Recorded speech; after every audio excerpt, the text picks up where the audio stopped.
कोटमगावला बिबट्या चिरबंद. कोटमगाव येथे दारात बसलेल्या शेतकऱ्यावर हल्ला करणारा बिबट्या वनविभागाच्या पिंजऱ्यात अडकल्याने नागरिकांनी समाधान व्यक्त केले.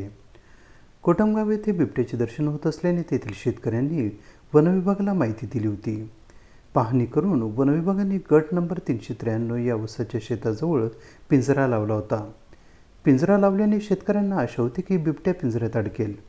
मात्र लावलेल्या पिंजऱ्यापासून काही अंतरावर असलेल्या भगवंत रामा घुगे हे शेतकरी दिनांक 26 जानेवारी रोजी संध्याकाळी घराच्या ओट्यावर बसलेले असताना त्यांच्या पाठीमागून बिबट्याने त्यांच्यावर झेप घेत हल्ला केला.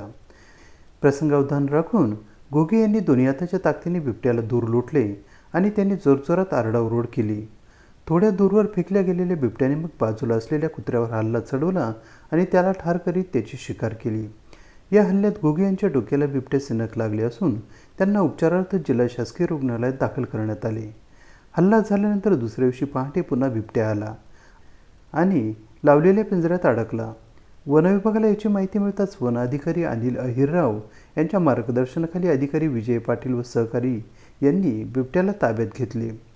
3 ते 4 वर्षाचा मादी जातीचा बिबट्या असून त्याला पुढील उपचारासाठी गंगापूर रोपवाटिका येथे दाखल करण्यात आले. काही दिवसात त्याला पुन्हा नैसर्गिक अधिवासात सोडले जाईल अशी माहिती वनविभागाच्या अधिकाऱ्यांनी दिली. वाघ आला तर पाठीमागून आला तर त्यानं डायरेक्ट माझी जमटी घेतली. मी थोडा त्याला असं लोटून पडालो.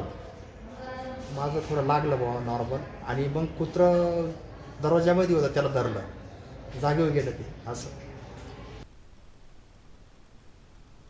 AB न्यूजसाठी प्रमोद रहाणे, नाशिक.